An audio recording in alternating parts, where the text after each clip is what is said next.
Buenas tardes, alumnas y alumnos de Fundamento del Arte 2.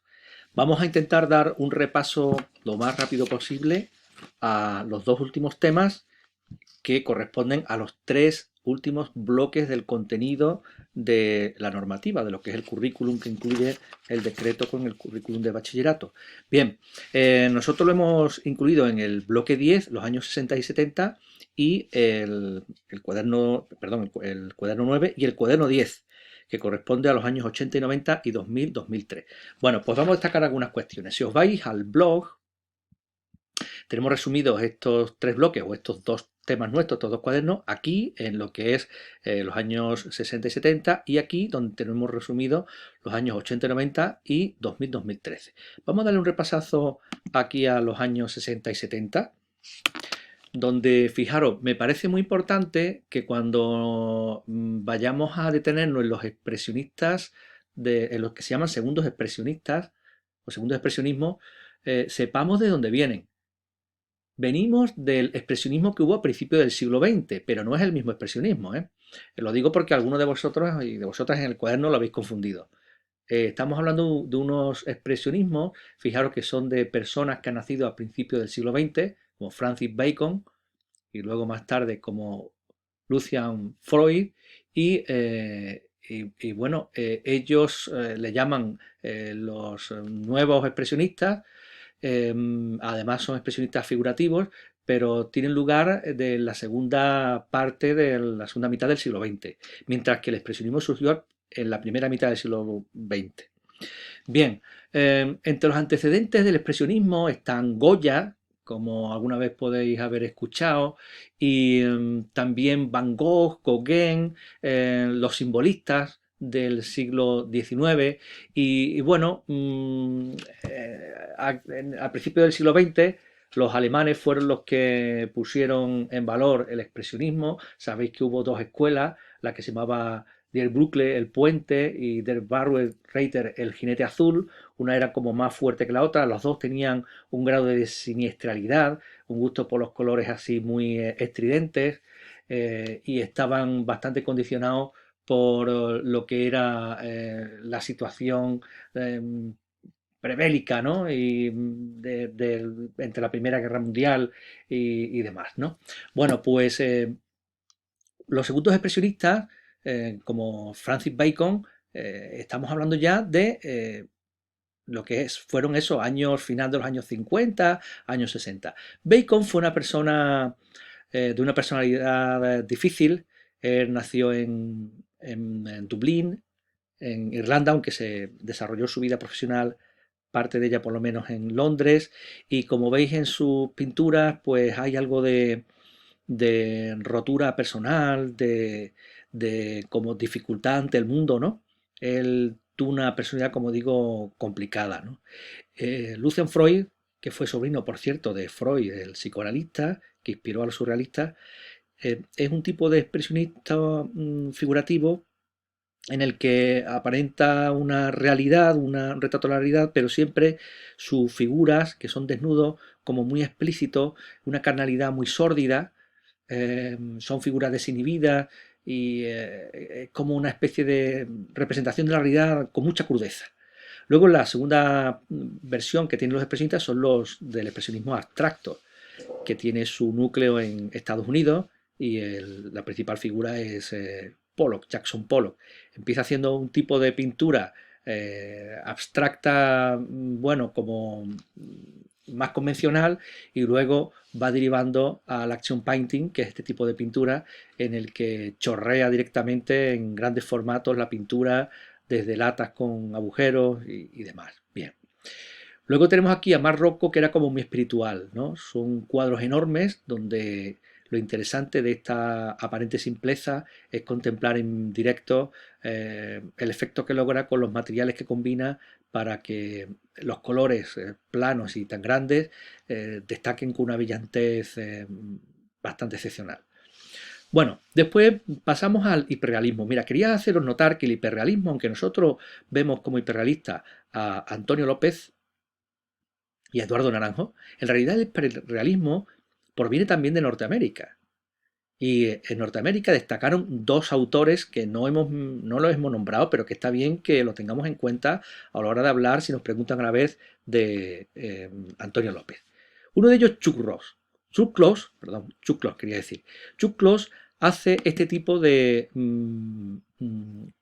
retratos gigantescos. Fijaros que esto de aquí corresponde a un autorretrato suyo y es no se puede diferenciar de una fotografía y bueno, lo excepcional de él como del otro pintor Richard Etes, que es este de aquí, que vamos a ver, es que ellos pretenden con su pintura superar la misma fotografía, con una nitidez absoluta, una falta de visión de lo que es la masa pictórica, y de hecho ellos emplean muchas fotografías para, digamos que de alguna forma, superar a la misma fotografía. Esto no es así en Antonio López. La pintura de Antonio López es una pintura matérica, donde se ve la pincelada. Se ve la pincelada perfectamente, a pesar de su realismo. Antonio López es un pintor que pinta con lentitud. Él tarda varios años en hacer sus cuadros.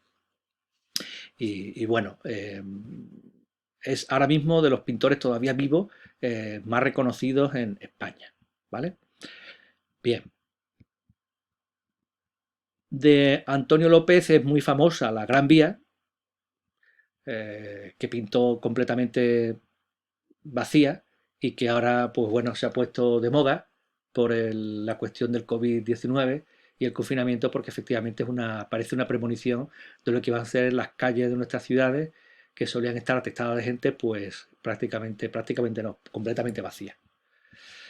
Bien, este de aquí es Eduardo Naranjo. Eduardo Naranjo, aunque es realista, hiperrealista, podemos decir, tiene una diferencia o una particularidad que es, a él le llaman su estilo realismo mágico. Hay como una especie de ensoñación, de un toque surrealista, como si vinieran sus imágenes de un mundo de los sueños, que lo hacen particular. Este realismo mágico es muy propio de pintores realistas españoles. ¿Vale? Aquí vemos ese toque surrealista que estábamos diciendo antes. Por cierto, Eduardo Naranjo tiene una serie bastante famosa de un viaje a Nueva York y que expuso aquí en Aracena a final de los años 90, creo recordar. Bien, de la escultura vasca vamos a ver a Jorge Oteiza y Eduardo Chillida. Jorge Oteiza empieza con eh, este friso de la fachada de una iglesia, Nuestra Señora de Aránzazu, que bueno, pues él aborda de una forma bastante particular. eh, Veis que con figuras que tienden con poca iconicidad, que tienden a la abstracción y que en ese sentido pues fueron bastante innovadoras en su tiempo. Luego se esfuerza en estas esculturas grandes de materiales como el hierro, donde son la preocupación por los espacios abiertos. Fijaros que caja metafísica le llama esto, ¿no? Y Eduardo Chillida, que es súper famoso, el otro escultor vasco que nosotros vamos a ver, que bueno, tiene esa influencia de escultores anteriores como Henry Moore, Julio González, Pablo Picasso, y que tienen una preocupación primero de no imitar a la naturaleza y luego de mezclar el espacio abierto, como ante Oteiza, con la materia que él utiliza. Depende si es hormigón o es hierro, él se plantea una cosa u otra. Por cierto, él tiene obra por todo el mundo y muchas de las ciudades, por ejemplo Sevilla, tiene obras suyas. Bien, de los Beatles, pues bueno, deciros que podemos ver una actuación de Beatles.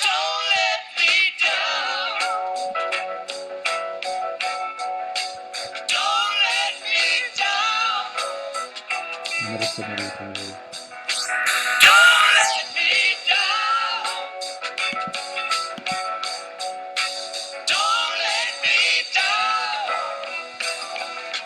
el El vídeo de Beatles que estaba enseñando era para que os fijéis en sus componentes. Ringo Starr, el batería, Paul McCartney, el bajista y uno de los que más ha compuesto dentro de Beatles, John Lennon, el gran líder carismático de Beatles, que fue asesinado lastimosamente en 1980, y George Harrison, guitarrista y persona también muy emblemática dentro de ellos. Bueno, entre los fans de los Beatles, bueno, lo conocen todo, cada uno de sus álbumes, quién interviene más, quién interviene menos. Fue una revolución dentro de la música pop y que influyó después en toda la música posterior. Bien, seguimos con el jazz. Del jazz vais a ver aquí dos estilos de jazz muy diferentes. El de Miles Davis, que es el bebop, es un jazz difícil. A mí me resulta bastante difícil porque es un jazz que es un poco así variante con la trompeta. Y el Chet Baker, que hace un tipo de jazz muy dulce. Él es trompetista, pero canta también. Tuvo una vida muy infeliz, muy condicionada por las drogas, que le hicieron acabar bastante mal.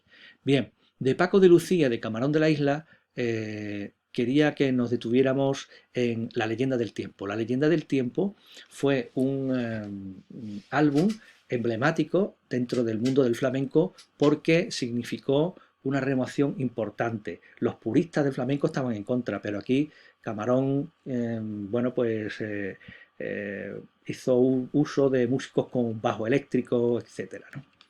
Bien, esta es La leyenda del tiempo.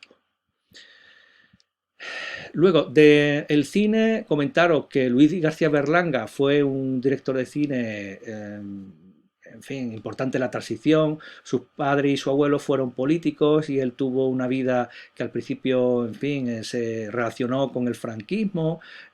Sin embargo, él hizo una obra muy irónica y que, con mucho arte, pues digamos que dio capotazo a la censura. Es muy conocido Bienvenido Mr. Marshall. Aquí podéis ver dos secuencias, la de la música de americanos.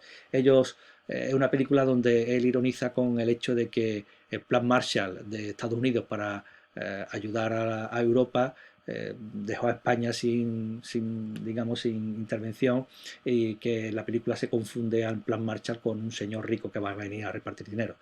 Y luego Todos a la cárcel es una de las últimas películas, si no la última, de Luis García Berlanga, que obtuvo bastante reconocimiento. Pilar Miró, una mujer que destaca dentro del cine y que llegó a ser directora de Radio Televisión Española. El perro del hortelano, que es la película que pongo aquí, tiene la particularidad de que está basada en una obra de Lope de Vega y está en verso, lo cual es bastante atrevido, pero una de sus obras más reconocidas es El crimen de Cuenca, porque en esa película denuncia torturas de la Guardia Civil en una época histórica concreta, y esa película llegó a estar prohibida en 1979. Luego después ya en 1900, a partir de 1981, 82, cuando sube al poder el PSOE, pues Pilar Miró llega a ser eso, la directora de Radio Televisión Española. Y Coppola, el gran director norteamericano, que tiene en El Padrino, Padrino 1, Padrino 2 y El Padrino 3, bueno, una trilogía de películas emblemáticas, algunas de ellas con muchísimos premios, ¿no? Tanto El Padrino 1 como El Padrino 2. Pero también tiene Apocalipsis Now, que es una película, digamos, de las bélicas reconocidas como de las más grandes del cine, y también tiene Drácula. Bueno, pues con esto hemos visto el tema de los años 60, 70, así por encima, para que podáis echarle un vistazo. No os canso más.